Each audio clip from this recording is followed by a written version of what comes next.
آپ سب کو میری طرف سے بہت بہت سلام۔ ہم آج پھر سیکھیں گے کلیسیا کے تعلق سے، یعنی کلیسیا کی ذات، کہ کلیسیا کیا چیز ہے۔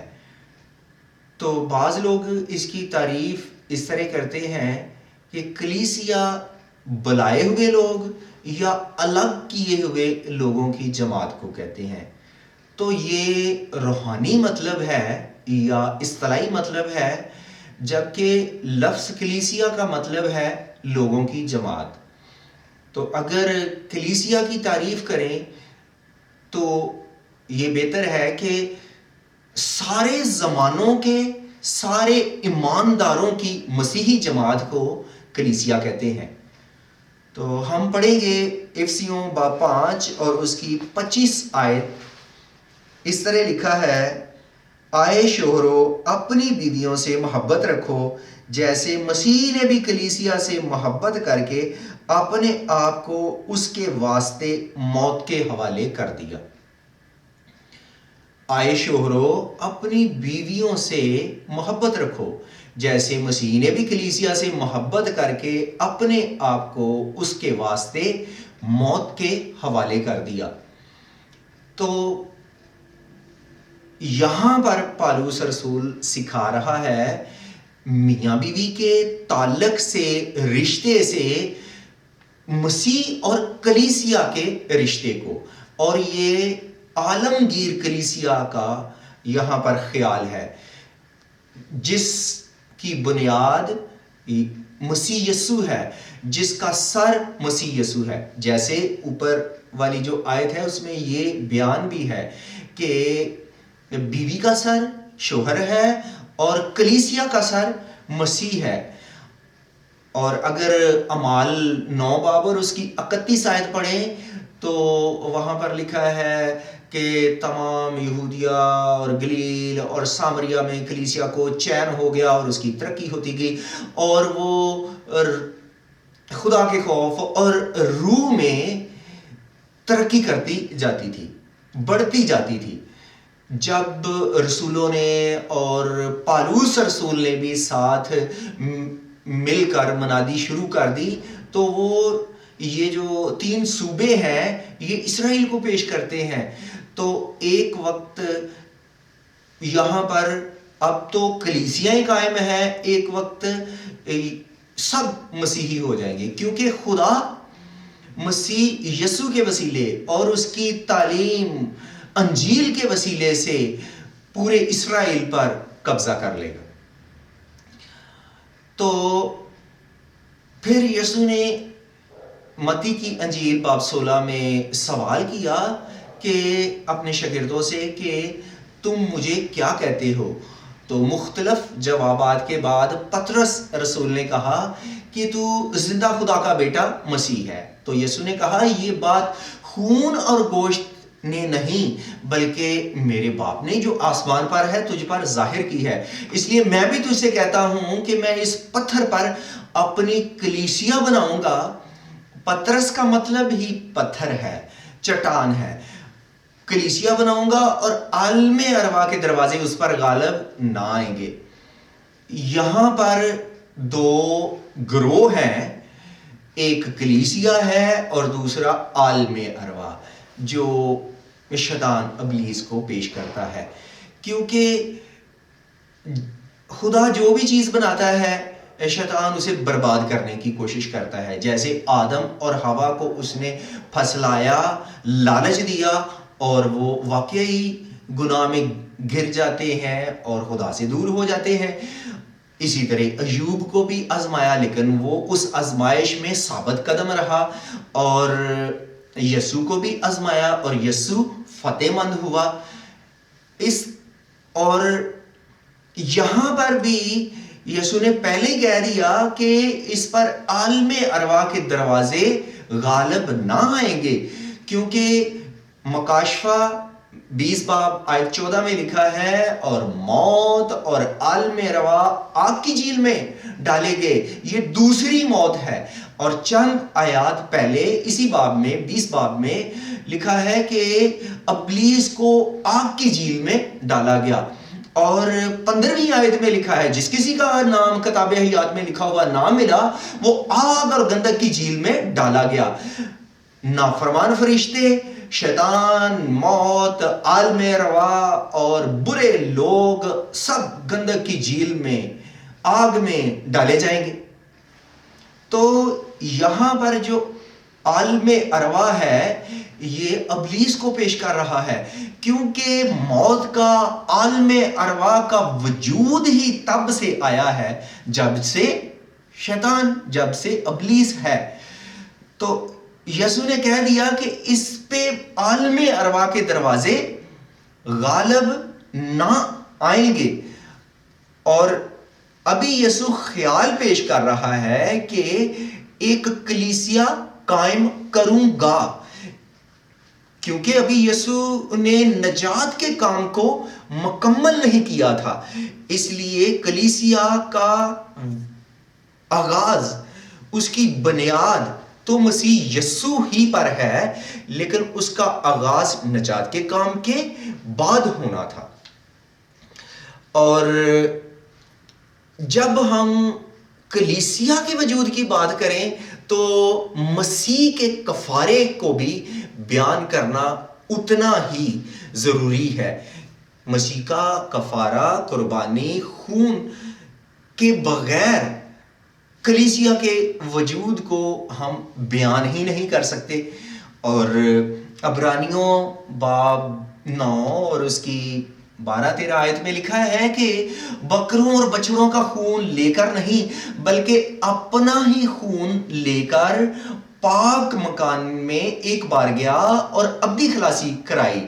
کیونکہ بکروں اور بیلوں کا خون اور گائے کی راکھ ناپاکوں پر گناہوں کی ظاہری پاکیزگی کے لیے چھڑکی جاتی تھی. اور یہ کیا کہ ایک ہی بار یسوع نے ایک ہی بار قربانی دی ہے، جبکہ جو اور باب 10 پڑھیں اور اس کی آیت 3 میں تو وہاں 3 سے 7 تک تو وہاں پر لکھا ہے کہ جو قربانیاں سال بہ سال گزرانی جاتی تھیں وہ یاد دلاتی ہیں کہ یہ گناہ کے لیے، یہ گناہوں کے لیے گزرانی جاتی ہیں. اور یہ ممکن نہیں کہ بکروں اور بچڑوں کا خون گناہوں کو دور کرے. اور اس لیے وہ آتے وقت کہتا ہے کہ میں نے قربانی اور نذر کو پسند نہ کیا بلکہ میں نے تیرے لیے ایک بدن کو تیار کیا، اور تو سوختنی قربانیوں سے اور گناہوں کی قربانیوں سے خوش نہ ہوا. اس لیے وہ آتے وقت کہتا ہے کہ میں دیکھ آیا ہوں تاکہ تیری مرضی، اے خدا تیری مرضی کو پورا کروں.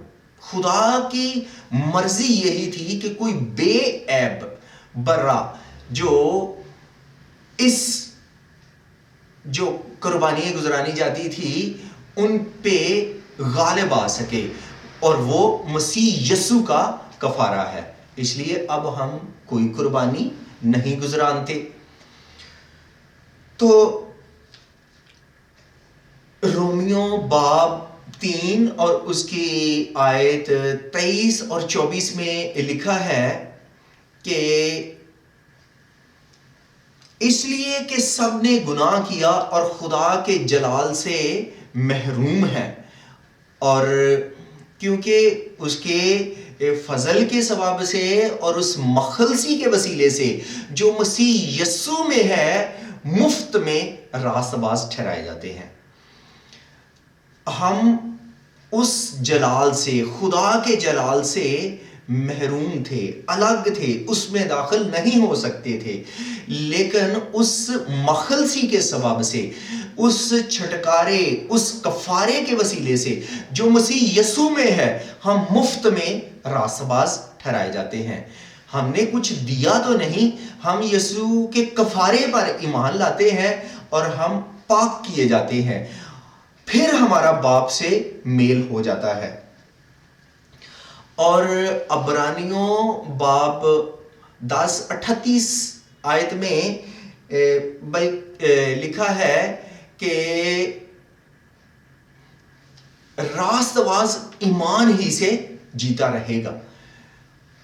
اسے آسان الفاظ میں ہم اس طرح کہہ سکتے ہیں کہ جو ایمان لاتا ہے وہ راست باز ٹھہرایا جاتا ہے اور اسے ہمیشہ کی زندگی دی جاتی ہے. جیسے راست باز ایمان سے جیتا رہے گا. جیتا رہنے کا مطلب ہے وہ اسے ہمیشہ کی زندگی دی جائے گی. جو مسیح یسوع پر ایمان لاتا ہے اور وہ راست باز ٹھہرایا جاتا ہے. اور عبرانیوں باب 12 میں لکھا ہے کہ گواہوں کا ایسا بڑا بادل ہمیں گھیرے ہوئے ہے، آؤ ہم اس بوجھ کو اور ان گناہوں کو جو ہمیں آسانی سے الجھا لیتے ہیں دور کر کے اس دوڑ میں جو ہمیں درپیش ہے دوڑیں. تو گواہوں کا ایسا بڑا بادل، یعنی یہ باب 12 اور اس کی پہلی آیت ہے. 11 باب کی آخری آیات میں جو ایمان پر قائم رہے انہیں شہید کر دیا گیا، لیکن انہوں نے موت کو قبول کر لیا لیکن وہ اس ایمان پر قائم رہے. تو ان گواہوں کا، ان شہیدوں کا ذکر آتا ہے اور انہیں کیسے بیان کیا ہے کہ گواہوں کا بادل، جب بادل آسمان پر چھا جاتے ہیں تو جہاں تک نظر جائے بادل ہی بادل دکھائی دیتے ہیں. اور اب جو اس دور میں مسیحت اتنا بڑا مذہب ہو گیا ہے، مسیح یسوع کو ماننے والے دنیا میں سب سے زیادہ ہیں، جیسے گواہوں کا بڑا بادل ہے. اور آگے بیان ہے کہ کوئی بوجھ، کوئی گناہ ہمیں آسانی سے نہ الجھا لے. دنیا کی رنگینیوں میں ہم کھو نہ جائیں بلکہ ہم مسیح یسوع کو سامنے رکھتے ہوئے اس کی طرف بڑھیں، دوڑیں، روحانی طور پر ترقی کریں. اور پھر دوسرا تموتھیوس اور اس کا دوسرا باب اور اس کی 16ویں آیت سے اس طرح بیان ہے کہ 2 اشخاص کا ذکر آتا ہے، ہمنیس اور فلیتس، کہ وہ ایمان سے منکر ہو گئے اور دوسروں کا ایمان بھی بگاڑتے ہیں، کیونکہ وہ کہتے ہیں کہ قیامت ہو گئی، جبکہ قیامت تو اب مسیح یسوع کو 2000 سال ہو گئے ہیں، قیامت تو ابھی تک نہیں ہوئی. قیامت یعنی مردوں کا جی اٹھنا. اس حوالے سے وہ غلط تعلیم دیتے تھے. اور جبکہ پہلا تھسلنیکیوں باب 4 میں لکھا ہے کہ جو سوتے ہیں ہم ان سے ہرگز آگے نہ بڑھیں گے بلکہ وہ جی اٹھیں گے اور ہم ان کے ساتھ مل کر مسیح یسوع کا استقبال کریں گے. تو یہ ہے کہ وہ یہ بیان کرتے ہیں کہ قیامت ہو چکی ہے، جبکہ قیامت ابھی تک نہیں ہوئی. جب قیامت ہوگی تو ہم سب جو ایماندار کہلاتے ہیں وہ ہوا میں اڑ کر اس کا استقبال کریں گے.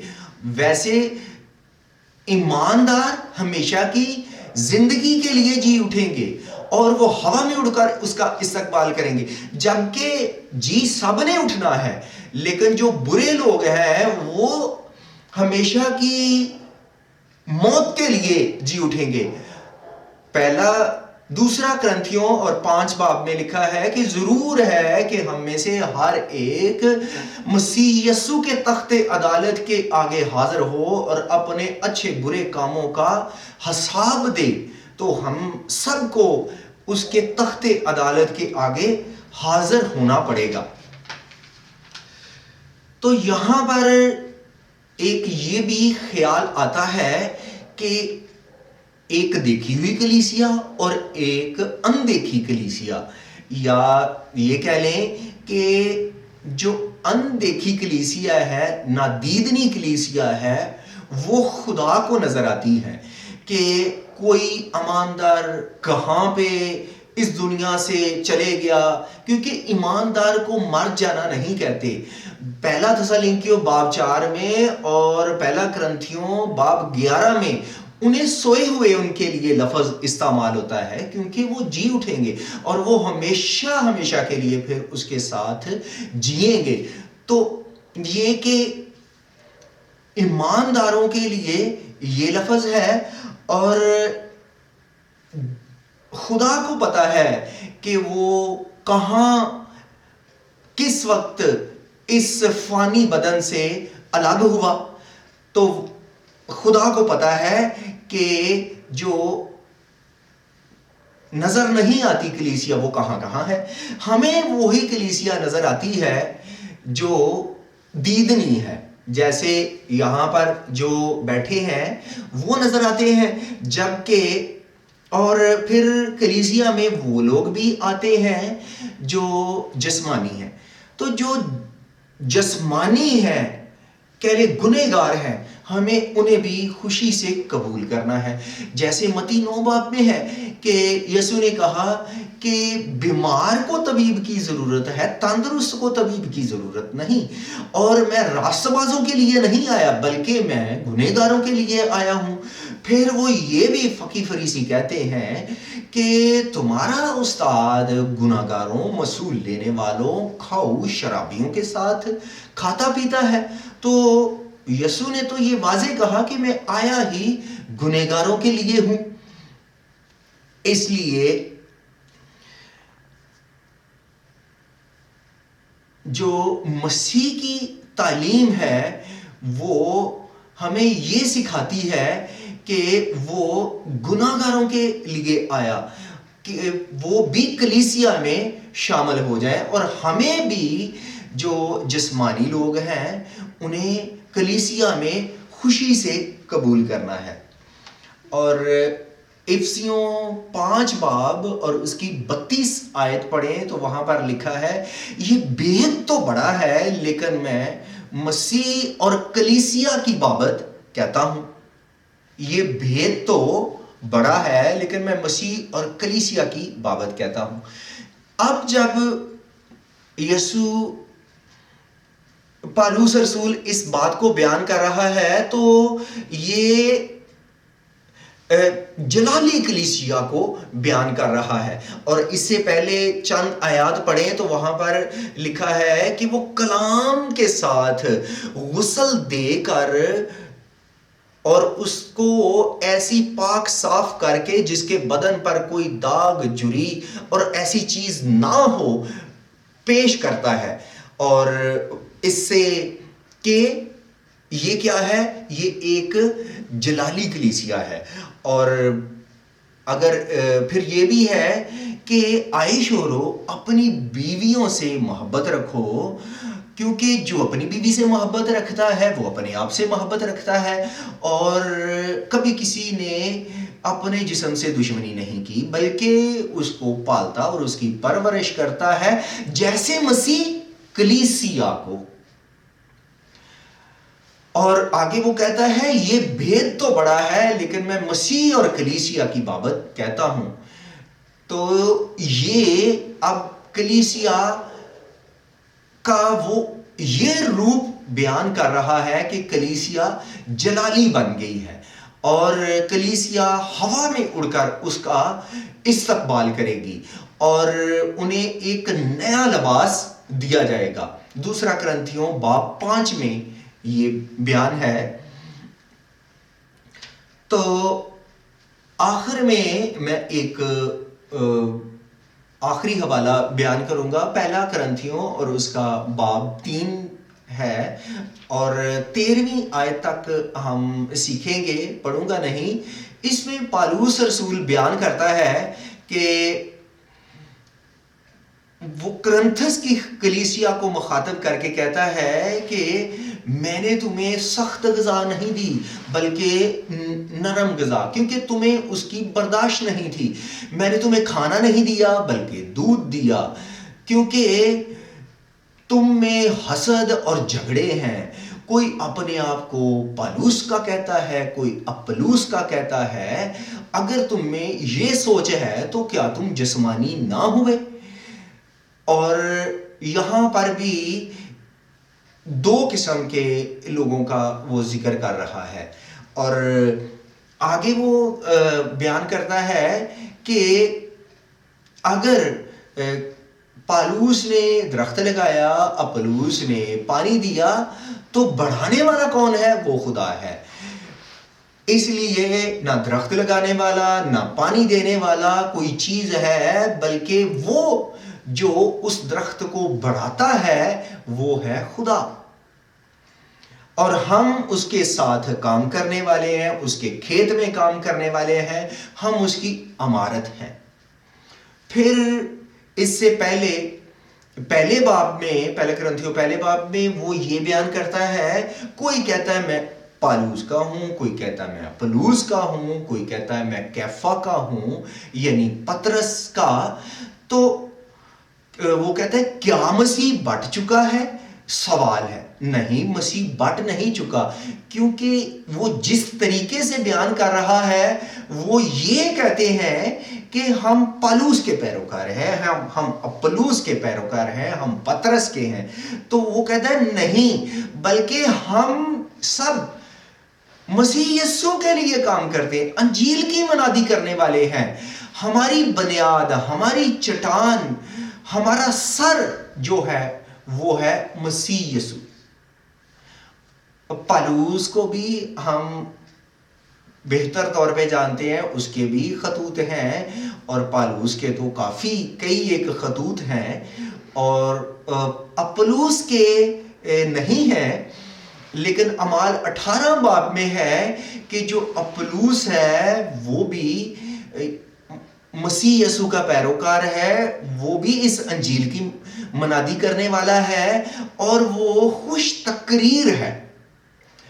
وہ اس دور میں جب پالوس اور پترس رسول تھے، وہ بھی ان کا ہم اثر تھا، ان کے ساتھ مل کر منادی کرنے والا تھا، لیکن وہ سکھاتا تھا، واعظ کرتا تھا، کہنے جیسے میں۔ تو اس لیے وہ بھی اس کی خدمت کرنے والا ہے، لیکن ہمیں کسی شخص کے پیچھے نہیں جانا، یا بعض مسیح کی تعلیم کو، انجیل کو بگاڑ لیتے ہیں، اور پھر لوگ ان کے لیے لفظ استعمال کرتے ہیں بدعت۔ اس لیے پالوس کہتا ہے کیا مسیح بٹ گیا؟ مسیح بٹا نہیں ہے۔ اور وہ آگے یہ بیان کرتا ہے کہ ہمیں اس نیو پر بنیاد رکھنی ہے، اس پر ہم نے بنیاد رکھنی ہے جو مسیح یسوع ہے۔ اور یہ پہلا کرنتھیوں 3 باب میں ہے کہ ہم نے سونے، چاندی اور بیش قیمت پتھر کا ردہ رکھنا ہے، نہ کہ لکڑی، گھاس، بھوسے کا، کیونکہ جو دن آگ کے ساتھ ظاہر ہونے والا ہے وہ ان کاموں کو ظاہر کر دے گا، اور جس کے کام باقی رہیں گے وہ اجر پائے گا۔ یہاں پر 2 قسم کی چیزوں کا ذکر ہے۔ جو سونا، چاندی، بیش قیمت پتھر ہے، یہ ایمانداروں کو جو مسیح یسوع میں قائم رہتے ہیں، اس کے لیے پھل لاتے ہیں، یہ انہیں پیش کرتا ہے۔ اور جو لکڑی، گھاس اور بھوسا ہے، یہ دنیا دار جسمانی لوگوں کو اور سست بے پھل زندگی کو پیش کرتے ہیں۔ اور متی باب 13 میں بیج بونے والے کی تمثیل ہے، وہاں پر جو 3 گروہ ہیں وہ نہیں سمجھتے، اور جو ایک گروہ ہے وہ سمجھتے ہیں، وہ پکے ایماندار ہیں۔ تو یسوع نے کہانی کی صورت میں سادہ الفاظ میں سکھایا، بات ایک ہی ہے، وہاں پر بھی اور یہاں پر بھی۔ وہاں پر بھی کیا سکھایا گیا ہے کہ قائم رہنا ہے مسیح یسوع میں اور پھل لانا ہے۔